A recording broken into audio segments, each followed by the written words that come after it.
जिसके हृदय में जैसी भावना होती है उनको भगवान वैसे ही नजर आते हैं। जैसे आप इतने सारे लोग बैठे हैं, ये ऊपर जो कपड़ा लगा है इसका रंग क्या है, इसमें भी कंफ्यूज, ऊपर कौन से रंग का कपड़ा है।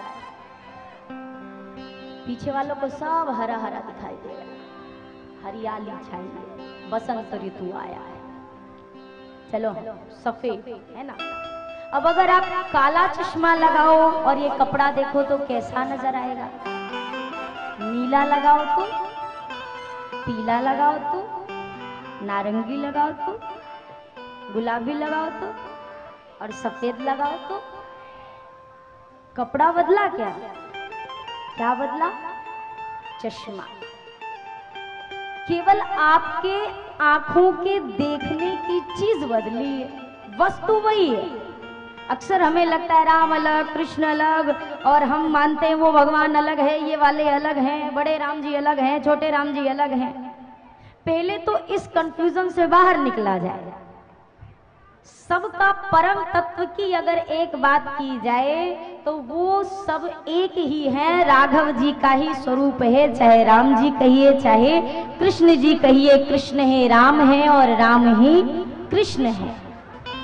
भक्तों की भावना के अनुसार प्रभु ने स्वरूप धारण किया है। जैसे आटा सबके घर में होता है, गेहूं का आटा होता है कि नहीं होता है? सबके घर में होगा भी।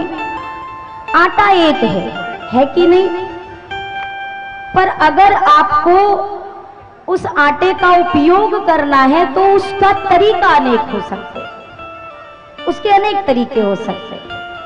जैसे उसी आटे से पूड़ी बन सकती है, उसी आटे से पराठे भी बनते हैं, उसी आटे से रोटी भी बनती है। आटा कई है क्या? क्या आटे का स्वरूप अलग है? ए बोलो भाई, या तो आप खुद बोल लो या तो हमारे कहने पे कुछ बोलो। और सबसे बड़ी बात, पहले तो एकदम शांति से बैठे। मैं तो खुद ही आपको इतना बुलवाती हूँ तो आपको पर्सनल कुछ बोलने की आवश्यकता ही नहीं है। बोलिए सियावर रामचंद्र की। हाँ, यही में बुखार आता है बोलने में, बाकी सब एवन बोला जाता है। आटा एक है मूलतः, लेकिन उस आटे से बन अनेक चीजें जाती हैं। आपकी इच्छा हुई रोटी खाने की, कुछ सादा खाना है, आपने रोटी बना ली। आपकी इच्छा हुई नहीं पूड़ियां खानी है तो आपने थोड़ा नमक डाल दिया, थोड़ा अजवाइन डाल दिया, पूरी तैयार हो गई। आटा एक है पर उसके बनाए हुए व्यंजन अलग अलग हो सकते हैं, तत्व एक है। ठीक उसी प्रकार ईश्वर एक है।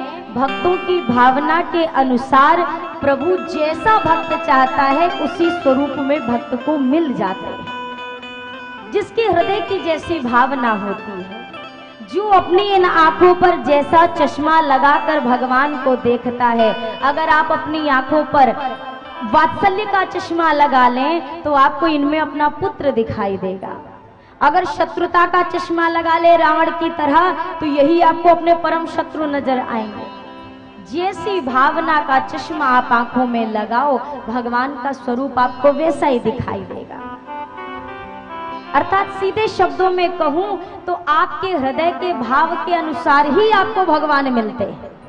अगर भगवान मिल जाएं और आपका हृदय भाव से न भरा हो तो साक्षात भगवान में भी आपको भगवान दिखने वाले नहीं है।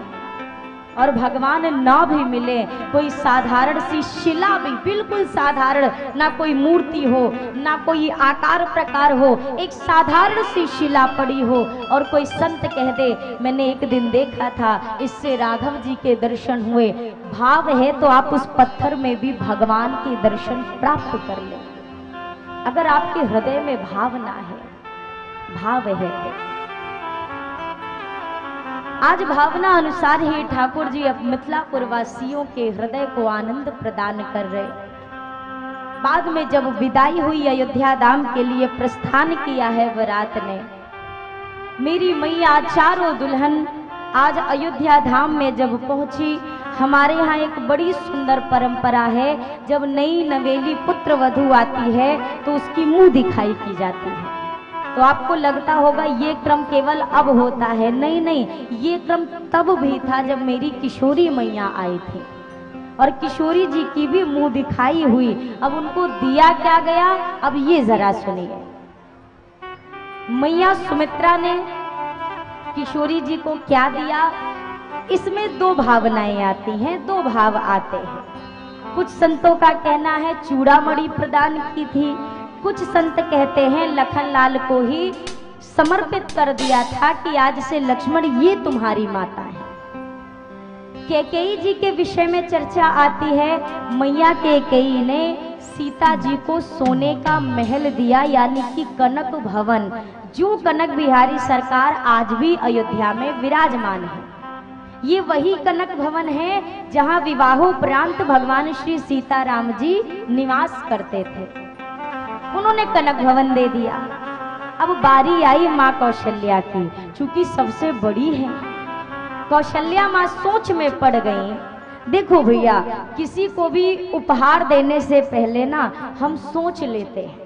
जैसे शादी के कार्ड घर में सीजन में 10 आते हैं, पर अब कार्ड कहाँ से आया है उस बात पर यह डिपेंड करेगा कि लिफाफे में 50 का नोट डालना है कि 500 का नोट डालना है। जिससे जैसा संबंध होगा, जो जैसे लेबल का इंसान होगा, हम उसे वैसा उपहार देते हैं।